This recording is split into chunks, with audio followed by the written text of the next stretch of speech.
উহুদের যুদ্ধ ৩ হিজরির ৭ শাওয়াল উহুদ পর্বত সংলগ্ন স্থানে সংঘটিত হয়। মদিনার মুসলিম ও মক্কার কুরাইশদের মধ্যে এই যুদ্ধ সংঘটিত হয়েছে। এই দুই পক্ষের নেতৃত্বে ছিলেন যথাক্রমে হযরত মুহাম্মদ সাল্লাল্লাহু আলাইহি সাল্লাম ও আবু সুফিয়ান। ইসলামের ইতিহাসে সংঘটিত প্রধান যুদ্ধ সময়ের মধ্যে এটি দ্বিতীয়। এর পূর্বে ৬২৪ সালে এই দুই পক্ষের মধ্যে বদরের যুদ্ধ সংঘটিত হয়েছিল। বদরের যুদ্ধে পরাজয়ের প্রতিশোধ নেওয়ার জন্য মক্কার পক্ষ থেকে এই যুদ্ধের সূচনা করা হয়েছিল। যুদ্ধযাত্রার খবর পাওয়ার পর মুসলিমরাও তৈরি হয় এবং উহুদ পর্বত সংলগ্ন প্রান্তরে এই যুদ্ধ সংঘটিত হয়। উহুদের যুদ্ধে সংখ্যায় কম হওয়া সত্ত্বেও মুসলিমরা প্রাথমিকভাবে সাফল্য লাভ করেছিলেন এবং মক্কার সৈনিকরা পিছু হটতে শুরু করে। বিজয়ের খুব কাছাকাছি থাকা অবস্থায় মুসলিম বাহিনীর কিছু অংশের ভুল পদক্ষেপের কারণে যুদ্ধের মোড় ঘুরে যায়। মহানবী হযরত মুহাম্মদ সাল্লাল্লাহু আলাইহি সাল্লাম মুসলিমদের একদল বিচক্ষণ তীরন্দাজ বাহিনীকে লুকিয়ে রেখেছিলেন জাবালে রুমাত পাহাড়ের পাদদেশে। মুহাম্মদ সাল্লাল্লাহু আলাইহি সাল্লাম মুসলিম তীরন্দাজদেরকে নির্দেশ দিয়েছিলেন যে ফলাফল যাই হোক না কেন তাদের অবস্থান থেকে সরে আসা যাবে না।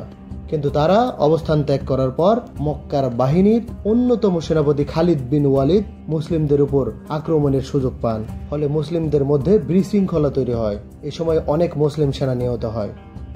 হযরত মুহাম্মদ সাল্লাল্লাহু আলাইহি সাল্লাম নিজেও আহত হয়েছিলেন। নবীজির দন্ত মুবারক শহীদ হয়েছিল এই যুদ্ধে। এই যুদ্ধে মুসলমানদের পরাজয় হয়েছিল। এটি একটি কঠিন কিন্তু কার্যকর শিক্ষা ছিল আমাদের জন্য।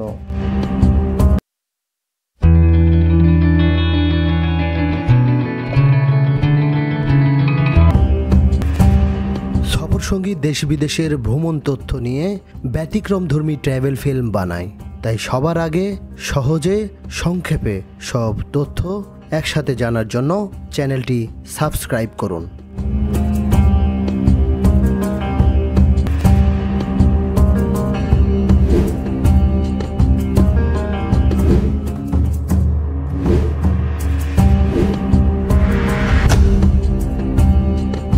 হুজুর, এখন আমরা যাচ্ছি যে পাহাড়টিতে, জাবালে রুমাত পাহাড় যেটা আছে ওটা তো আমরা তো উঠবো না, ওঠা যাবে না, ওঠা নিষেধ আছে। ওঠা নিষেধ আছে। আমরা যাবো এখানে শহীদের কবর যেগুলো আছে দেখার জন্য। ওখানে গেলে আপনাদেরকে বাংলা লেখা আছে পড়ব, আপনারা শুনবেন। আচ্ছা, তাহলে হবে।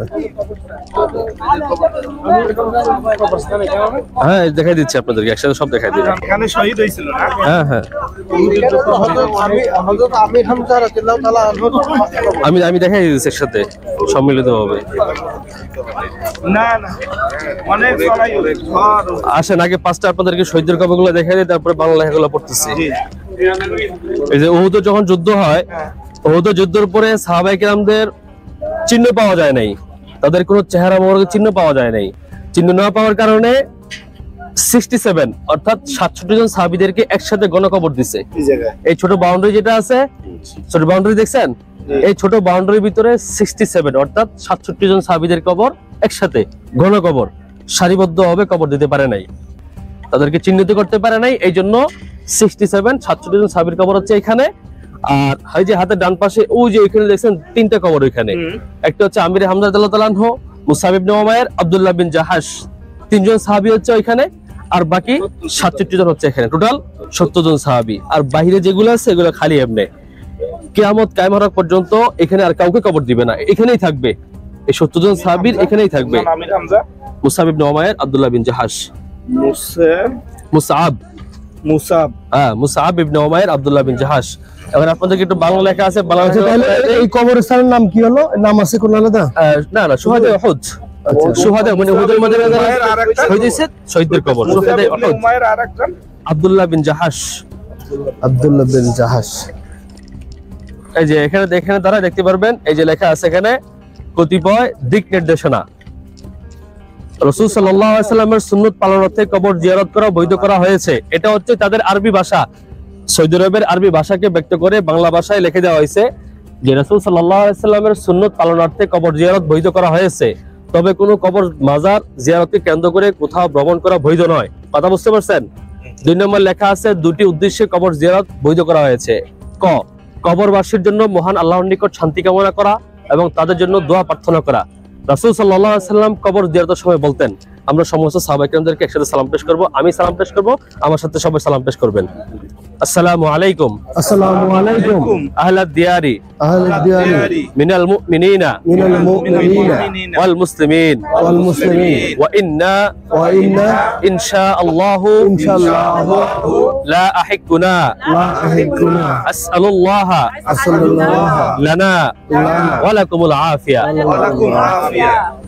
তার অর্থ হচ্ছে, হে কবরবাসী মুমিন মুসলমানগণ, আপনাদের উপর শান্তি বর্ষিত হোক। নিশ্চয় আমরা আপনাদের সাথে মিলিত হব ইনশাআল্লাহ। আমরা আল্লাহর নিকট আমাদের এবং আপনাদের জন্য মুক্তি প্রার্থনা করছি। খ নম্বর লেখা আছে পরকালের কথা স্মরণ করা। রাসূল সাল্লাল্লাহু আলাইহি ওয়াসাল্লাম ইরশাদ করেন, আমি তোমাদেরকে কবর জিয়ারত করতে নিষেধ করেছিলাম, তবে এখন তোমরা কবর জিয়ারত করো, কেননা তা পরকালের কথা স্মরণ করিয়ে দেয়। 3 নম্বর লেখা আছে কি, বরকত লাভের উদ্দেশ্যে কোনো কবর স্পর্শ করা বৈধ নয়, বরং এটি একটি স্পষ্ট বিদআত। এছাড়া এটি একজন মুসলমানের শিরকে পতিত হওয়ার অন্যতম একটি মাধ্যম। 4 নম্বর লেখা আছে বরকত লাভের উদ্দেশ্যে উহুদ ও রুমা পাহাড় দয়ে উঠা এবং এতদূর বই থেকে মাটি বা পাথর নেওয়া বৈধ নয়। কথা বুঝতে পারছেন? এখানে আমাদের কতিপয় দিক নির্দেশনা যেটা ছিল, আমাদের কাজ যেটা ছিল, আমরা কমপ্লিট করেছি। বারকোড দিলে আপনি যেই দেশের, ওই দেশের ভাষা আপনার এখানে ফুল চলে আসবে না, জাস্ট এখান থেকে চলে আসবো আমরা। এই যে এখান থেকে জাবাল রুমাত পাহাড়টা দেখে চলে আসবো, ওখানে বেশি দূরে যাবো না। এই পাহাড়ের পিছনে আল্লাহ রাসূল 50 সাহাবী রাখছিল, 50 জন সাহাবী তীরন্দাজ বাহিনী হিসেবে, যারা খুব ভালো তীর নিক্ষেপ করতে পারে, ধনুক নিক্ষেপ করতে পারে, ওইরকম 50 সাহাবী আল্লাহ রাসূল এটার পিছনে রাখছিল আর কি। এই পাহাড়ের পিছনে রাখছিল, কিন্তু আল্লাহ সাহাবায়ে কেরাম রাখার পর সাহাবায়ে কেরাম আল্লাহর কথা শুনে নাই। জাবালে উহুদ মানে উহুদের যে যুদ্ধ হইছে, এই যুদ্ধটা মানচিত্র, কথা বলছেন? এই উপরে পাহাড় যেটা আছে জাবালে উহুদ, ওই পাহাড় যেটা আছে, কথা বলছেন? আর এই যে এগুলো হচ্ছে জাইশুল মুশরিকিন, কাফের বাহিনী লালগুলা, আর এটা হচ্ছে মুসলমান। এই যেটা হচ্ছে মসজিদ নববী, এই যে আল মদিনা, এটা হচ্ছে মুসলমানদের এই যে খরুজ আল মুসলিমিন, মুসলমানরা বাইরে ছিল দিক থেকে। মসজিদ নববীর 21 গেট নাম্বার আছে না, 21 নম্বর গেট থেকে, মানে মসজিদ নববীর ওই থেকে আসছিল। আর এটা হচ্ছে জাবালে রুমাত পাহাড়, এই ছোটটা জাবালে, এই ওটার পিছনে আল্লাহ 50 সাহাবী রাখছিল। কথা বুঝতে পারছেন?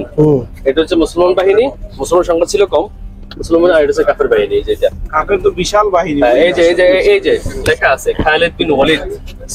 খালিদ বিন ওয়ালিদ হচ্ছে সে যে কাফেরদের সর্দার। এটা ছিল এই যে আল মাইমুনা খালিদ বিন ওয়ালিদ। কথা বুঝতে পারছেন? এখানে সবগুলো পাহাড়ের নাম আছে, নামগুলো বোঝা যায় না। মানে ওদের পাহাড়টা একদম অন্য পাহাড়ের সাথে সংযুক্ত নাই, একদম আলাদা। প্রত্যেকটা তো দেখছি মানে আলাদা আলাদা, কোনোটার সাথে কোনো সম্পর্ক নেই। আচ্ছা, হ্যাঁ, এটা কি? এটা হচ্ছে মদিনা। মদিনা, আচ্ছা মদিনা, এই যে মদিনা লেখা আছে। আচ্ছা,